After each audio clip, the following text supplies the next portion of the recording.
The smell of burnt skin filled the small mud kitchen. A scream tore through the quiet night, echoing across the village. Nina's eyes were wide with pain and shock as her aunt's boiling pot tipped forward, spilling hot palm oil onto her face. The liquid fire ate through her smooth skin, and she collapsed to the ground, clutching her cheek, her cries piercing the air. Her aunt, Igioma, stood above her, holding the wooden ladle like a weapon. "Let's see if the king will still look at you now," she hissed, her eyes glinting with cruel satisfaction. Nina's face throbbed, but her heart hurt more than the burns. She had done nothing but exist, and somehow that was enough to make her aunt hate her. But then, just 3 days later, the royal guards rode into the village. They carried a message. "The king has chosen a bride. He demands to see all the young women." Nina hid her face under a scarf, thinking the king would never look her way now. But as the drums beat and the maidens gathered, the king's eyes fell not on the prettiest girl with perfect skin, but on her. In the heart of Umuaka village, life was simple but full of color. Every morning, the cocks crowed before the first light kissed the hills, and the air smelled of roasting maize and fresh cassava. Children ran barefoot through the dusty paths, their laughter weaving into the sound of pestles pounding yam in wooden mortars. The people of Umuaka believed in hard work, respect for elders, and unity. It was a place where everyone knew everyone else's story, who had planted the most yams that season, whose goat had given birth to triplets, and who had quarreled at the stream. In a small clay hut at the edge of the village lived Nina, a 17-year-old girl with skin as smooth as river stones and eyes that caught the sunlight like a mirror. Her parents had died when she was only 9, leaving her in the care of her father's sister Igioma. At first, Igioma pretended to welcome her, but her kindness was thin, like yam porridge cooked without enough palm oil, empty and tasteless. As the years passed, jealousy grew in her heart. Nina was hardworking and beautiful, and the village women whispered that she might one day marry into the royal family. That whisper was like pepper in Igioma's eyes. It burned her with envy. Still, Nina's life was not without small joys. She loved to fetch water early in the morning when the air was cool and the dew clung to the grass. She sang as she walked to the stream, balancing the clay pot on her head with the grace of a queen. The children followed her, eager to hear her sweet voice.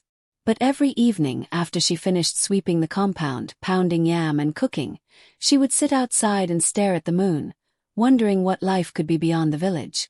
Her only comfort was the memory of her mother's voice telling her, "No matter what the world does to you, Nina, keep your heart clean."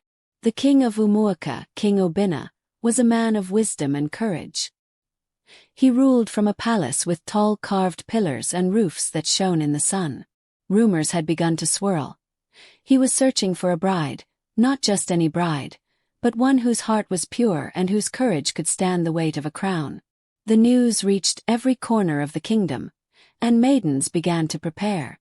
They braided their hair in long rows, rubbed camwood on their skin, and practiced graceful dances. Igioma's own daughter Eudora was among them.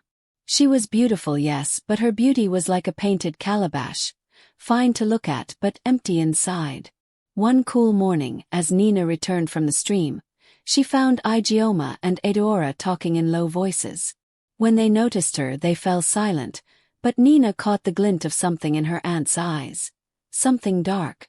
That evening, as the sun set and the compound glowed orange, Igioma called Nina into the kitchen. "Help me stir the palm oil for the soup," she said in a voice that was too sweet to be real. Nina obeyed, unaware that the trap had been set. But that was only the beginning, because before the next sunrise, the first blow of jealousy would fall, and it would change everything. The night was thick with heat, the kind that made the air feel heavy and sticky. In the kitchen, a fire crackled under the blackened clay pot. The scent of palm oil mixed with onions filled the room. Nina bent over the pot, stirring slowly with the wooden ladle, unaware of the danger crouching in her aunt's heart. Igioma stood behind her, her shadow flickering on the mud walls. "Hold the pot steady," she said, her tone sharp now. "You're spilling." "I'm not spilling, Auntie," Nina replied gently, still stirring. But Igioma's patience had run out. Her mind was poisoned by the thought of Nina standing in the palace courtyard, wearing fine beads, while her own daughter stood in the shadows. She grabbed the side of the pot with both hands and shoved it hard toward Nina. The boiling palm oil sloshed forward, and before Nina could jump back, it splashed onto her cheek and neck. Ah! Nina screamed, the pain white-hot, searing her skin. She dropped the ladle and staggered backward, clutching her face. Tears blurred her vision as she gasped for air, her sobs breaking the night's silence. The commotion brought Eudora running into the kitchen. "Mama, what happened?" she asked, though her eyes darted away quickly, as if she already knew. "She's clumsy," Gioma snapped. "She spilled it on herself. Now clean up this mess before the food burns." Nina stumbled outside into the cool night air. The pain was so deep it felt like it reached her bones. She went to the water jar, splashing her face, but the burns throbbed even worse. She could hear her aunt's laughter faintly from the kitchen. It wasn't loud, but it was enough to tell Nina that this was no accident. For 2 days, Nina stayed away from the village square. She wrapped her face in a scarf, avoiding the curious stares of neighbors. People whispered, wondering if the injury would scar her for life. Then, on the 3rd morning, the royal drums echoed across Umuaka. The sound carried the king's message. By the order of King Obina, all maidens of age are to gather in the palace courtyard for the royal selection. The king will choose his bride in 3 days. The village erupted with excitement. Mothers pulled out their daughters' finest wrappers. Young women flocked to the stream to wash their hair, rubbing camwood on their skin. Inside Igioma's hut, Eudora twirled in front of the mirror, practicing her smile. "Mama, I will surely be queen," she said proudly. But in the corner, Nina sat quietly, her face still hidden. She felt like her life had ended before it had truly begun. The thought of standing before the king with a scarred face filled her with shame. That night, as she lay on her mat, she remembered her mother's voice again. "No matter what the world does to you, Nina, keep your heart clean." And for the first time since the accident, a small spark of courage lit up in her chest. The next day, when the sun rose and the air was fresh, Nina stood before the cracked mirror in the corner. She removed her scarf and touched her burn. The skin was raw, but her eyes still shone. And she decided, scar or no scar, she would go to the palace. She didn't know it yet, but this choice would lead her into trials that would test her heart more than her beauty. And one of those trials would come before she even reached the palace gates. The morning of the royal selection arrived like the first drumbeat of a festival. The air was alive with the sound of flutes and talking drums. Women bustled about, adjusting wrappers, fixing beads, and braiding hair. The smell of roasted plantain and fried akara drifted through the village. Nina dressed quietly in a simple blue wrapper and a white blouse. She tied a small scarf loosely around her head, not to hide her face completely, but to keep the sun from burning her healing skin. She had no fancy beads, no perfume, and no powdered face like the others. Still she stood tall, her heart steady. Igioma and Eudora stepped out of their hut in full display. Aduora's hair was plaited into neat rows and decorated with red coral beads. Her wrapper was the finest cloth from the market, shining like water in the sun. She walked ahead proudly, ignoring Nina as though she didn't exist. "Stay far behind us," Igioma hissed to Nina. "Don't embarrass us before the king's guards. And if anyone asks about your face, say it was your own foolishness." Nina said nothing. She simply adjusted her scarf and followed. The path to the palace was long. The maidens of Umuaka walked in groups, their laughter ringing through the forest road. But as they reached the edge of the great palm grove, trouble stirred. A group of boys blocked the path, their faces full of mischief.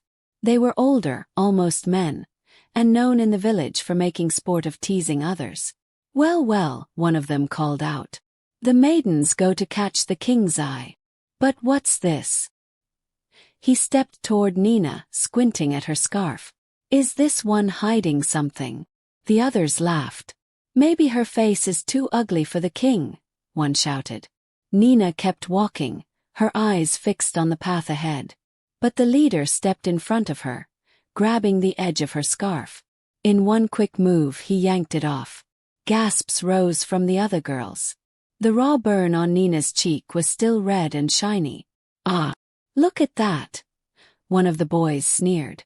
"The king will run away if he sees you." The laughter stung almost as much as the burn.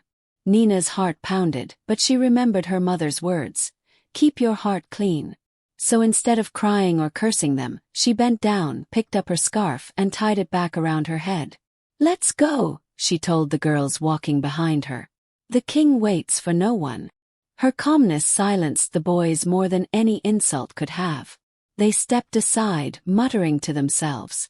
By the time the maidens reached the palace gates, the sun was high, and the great bronze doors stood open. 2 royal guards in leopard skin capes stood on either side, their spears gleaming. Inside, the sound of the king's drum thundered. But as Nina stepped through the gates, she felt a pair of watchful eyes on her from the palace balcony. She didn't know it yet, but the king himself had just noticed her. What she also didn't know was that inside the palace, her aunt had already whispered lies about her to one of the queen mothers.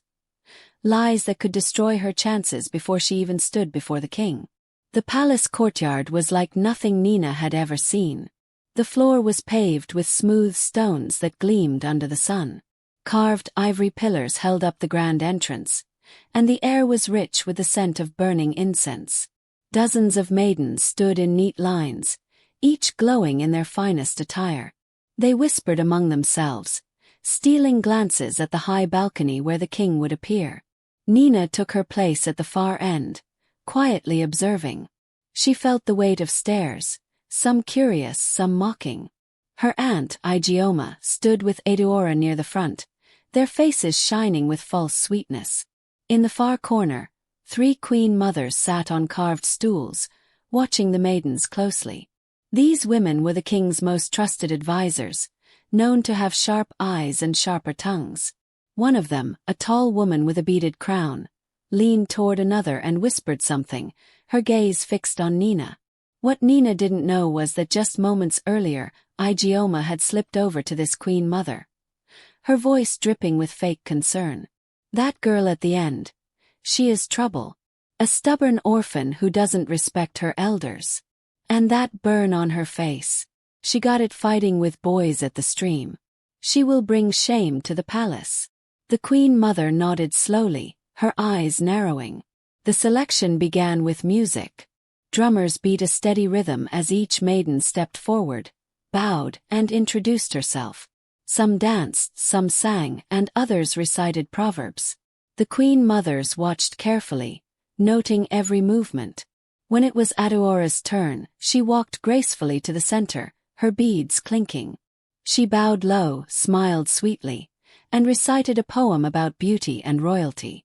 The crowd clapped politely. Then it was Nina's turn. She stepped forward, her heart pounding. She could feel every eye on her.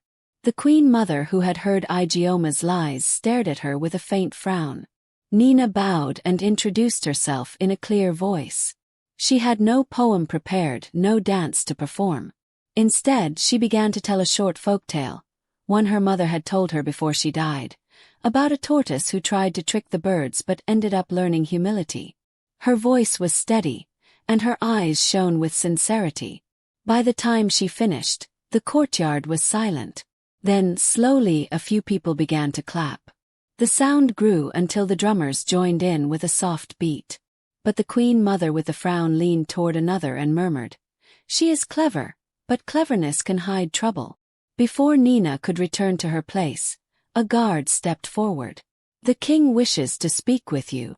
Gasps rippled through the maidens. Nina followed the guard inside, her heart racing. The palace interior was cool and dim, lit by oil lamps.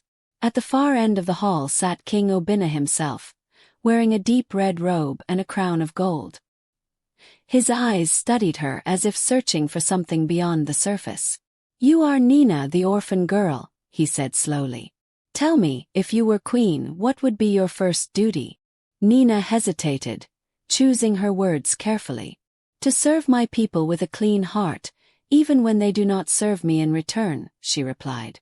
The king's lips curved slightly, but before he could say more, a loud voice interrupted from behind the pillars. It was Igioma. Your Majesty, she said, bowing low. I beg you, do not be fooled by her words. She is not what she seems. Nina froze, realizing her aunt's plot had reached its sharpest edge, and one wrong word could end her chances forever. The air in the palace hall grew heavy. The drumming outside slowed, and a tense silence settled over the room. Nina stood frozen before the king, her aunt's voice cutting through her like a blade. King Obina raised one eyebrow. What do you mean, woman? His tone was calm, but there was steel beneath it. Igioma stepped forward, her face a perfect mask of false concern. Your Majesty, I only wish to protect you from shame. This girl, she gestured at Nina with a sharp flick of her wrist, is wild. She hides her true nature behind soft words. The burn on her face is not an accident. It is the result of her own violence. She fought with boys in the village and disgraced herself. Nina's breath caught in her throat. She wanted to shout the truth, but the king's gaze stopped her, steady, unreadable like deep water. The king looked at Nina. Is this true? Her voice trembled at first, but she forced herself to speak clearly. No, Your Majesty. I have never fought anyone. The burn came from someone's hand, but I will not name them. My mother taught me that truth will reveal itself in time. Igioma scoffed loudly. You see, she speaks in riddles. Even now she cannot answer directly. Is this the woman you would trust with the crown? The king was silent for a long moment. The oil lamps flickered on the walls. Then, without looking at Igioma, he called, Izudo. A tall man in a leopard-skin cape stepped forward, the king's chief advisor. Yes, my lord. Tomorrow, the king said slowly, we will test the maidens. Not for beauty, not for dance, but for the strength of their hearts. He turned to Nina. If you are as clean-hearted as you claim, you will pass. If not, your aunt's words will be proven true. Igioma's lips curled in a small, satisfied smile. Nina bowed her head respectfully, but inside her stomach churned. She had no idea what kind of test awaited her. When the audience ended, the maidens were led to a large guest hall to rest for the night. Mats were laid on the floor, and guards stood at the entrance. As they prepared to sleep, whispers spread among the girls. The test will be hard. I heard it is a trial of endurance. Maybe they will make us fetch water from the far hills. Eudora approached Nina, her smile sharp. You may as well leave now. Tomorrow will expose you. And when you fail, the king will know my mother was right. Nina said nothing. She lay down on her mat, staring up at the ceiling, wondering what fate tomorrow would bring. At dawn, the royal guards woke the maidens. They were led out of the palace into the forest beyond the village. The path was narrow, the air thick with the scent of damp earth. Birds called from the treetops. When they reached a clearing, Izudo turned to them. Your test is simple, he announced. You must each bring back a full calabash of water from the sacred stream, deep in the forest. But be warned, the path is full of trials. You cannot help each other. You cannot turn back. Only those who return before the sun sets will stand before the king again. The girls exchanged nervous glances. The sacred stream was far, beyond thorn bushes, steep slopes, and a dark patch of forest where strange noises were said to follow travelers. And somewhere along that dangerous path, Igioma's plan to ruin Nina was about to take its most dangerous form. The forest swallowed the maidens one by one. The path was narrow, winding between tall trees whose branches tangled overhead, letting only thin shafts of sunlight through. The air was damp, and the earth smelled rich and wild. Nina gripped her empty calabash and walked quickly, her scarf tied firmly over her head. She could hear the footsteps of other maidens ahead, the swish of wrappers brushing against bushes, and the occasional gasp when someone's foot caught on a root. At first, the journey was simple, just a steady climb uphill. But soon the forest changed. The ground became rocky, and sharp thorn bushes scratched at their legs. Nina carefully lifted her wrapper to avoid tearing it, moving slower but steady. Behind her, she heard a familiar voice. "Dora." "Careful, cousin," Adeora called sweetly. "You wouldn't want to trip." Nina didn't respond. She focused on the path. But Adeora and two other maidens soon caught up to her, whispering to each other and giggling. The path narrowed even more as they reached the first challenge, a fallen tree blocking the way. The others climbed over easily, but as Nina swung her leg over, Adeora gave a sudden shove. Nina lost her balance and fell into the mud below. Her calabash rolled away, hitting a rock with a dull crack. The other girls laughed. "Oops," Adeora said, feigning innocence. "Did I push too hard?" Nina picked herself up, wiping mud from her arms. The calabash had a small crack, but it could still hold water if she was careful. She said nothing and kept walking. The second challenge came soon after, a steep slope covered in slippery leaves. The maidens descended slowly, holding onto vines. Nina's cracked calabash made her extra cautious. Halfway down, a sharp cry echoed through the trees. One of the girls ahead had twisted her ankle. She sat on the ground, wincing in pain. Adeora and the others walked past without stopping. "We can't help her," Adeora said. "The rules said no helping." Nina hesitated. The king's test was about the heart, she could feel it. If she left the girl behind, she might reach the stream faster. But what would that say about her? She sighed, put her calabash down, and helped the girl stand. Slowly they made their way down together. It cost her precious time, and by the time they reached the stream, most of the other maidens were already filling their calabashes. The sacred stream was narrow but deep, its water clear as glass. The trees above formed a green canopy, and small birds flitted about. Nina filled her cracked calabash carefully, balancing it so it wouldn't leak too much. She and the injured girl began the journey back. The sun was already lowering in the sky, and panic fluttered in Nina's chest. Halfway back, disaster struck. They reached a narrow bridge made of a single log across a small gorge. The girl crossed first, limping but steady. When Nina stepped onto the log, her foot slipped. She caught herself, but in the process her calabash tipped. Half the water spilled out. She froze. There was no time to go back to the stream and refill. Her cracked calabash was leaking drop by drop. She knew that by the time she reached the palace, she might have nothing left. The sound of drums faintly reached her ears, drums calling the maidens back. The sun was sinking fast. Her heart pounded. She was out of time. And just ahead, standing in the middle of the path like a shadow, was Igioma. Nina stopped in her tracks. The forest felt colder, though the air was still heavy with the scent of damp leaves. Her aunt stood with arms folded, a slow, mocking smile spreading across her face. "Well, well," Igioma said softly. "Looks like the orphan girl's luck has run dry, just like that calabash." Nina's eyes darted to the leaking vessel in her hands. The water dripped steadily from the crack, soaking her wrapper. She didn't have long. "What are you doing here?" Nina asked, her voice steady despite the fear curling in her stomach. "I came to see the end of your foolish dream," Igioma replied, stepping closer. "Hand me the calabash. I'll take it to the palace for you."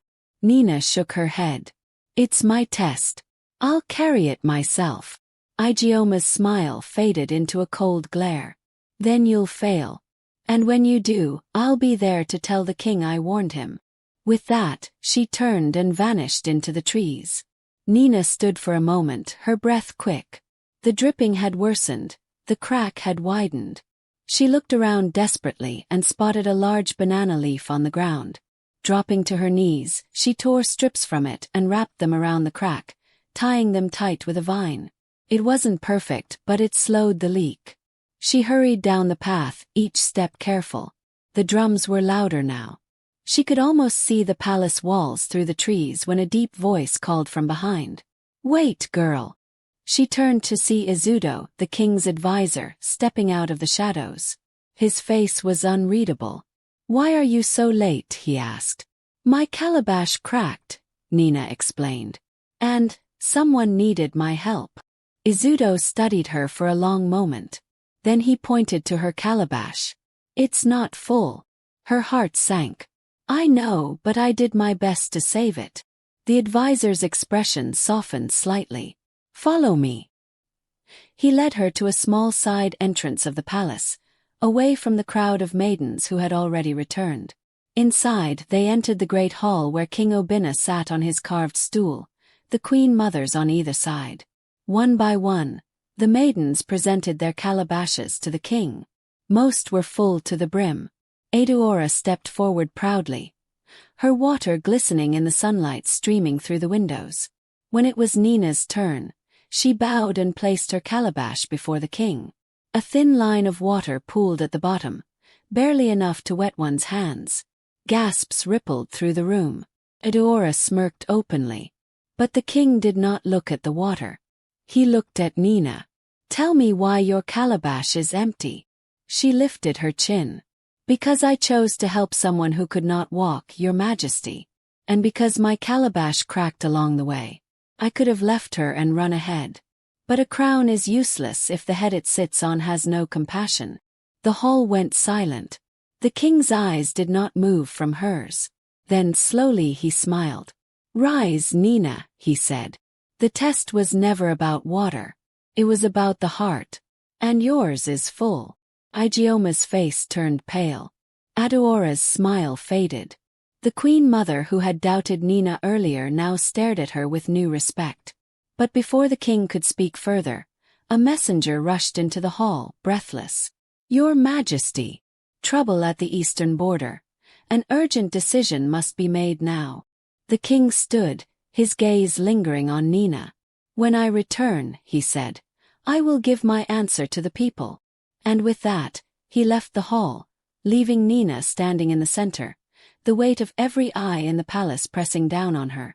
The palace courtyard was restless that evening. Word of the test had spread, and the people of Umuaka gathered outside the gates, eager to know which maiden would become their queen. Inside, the maidens sat in a line, their eyes fixed on the great doors. Nina sat at the far end, her cracked calabash still beside her, a reminder of the journey that had brought her here. Igioma stood near Aduora, whispering quickly, "If the king delays, people will forget about her little act of kindness. Beauty will win in the end." Aduora nodded, smoothing her wrapper. "Let him choose quickly," she murmured. At last, the sound of drums rolled through the palace like distant thunder. The great doors swung open, and King Obina entered, flanked by the queen mothers and Izudo. His presence filled the hall, and every voice fell silent. He took his seat, his crown gleaming in the torchlight. "People of Umuaka," he began, "you have heard that I seek a queen. Many believe beauty alone should guide my choice. But a crown is heavy. It must rest on a heart that will not bend under the weight of duty." He gestured for the maidens to step forward one by one. Each bowed, and the king acknowledged them with a nod. When it was Aduora's turn, she moved with the grace of a dancer, her smile flawless. Then came Nina.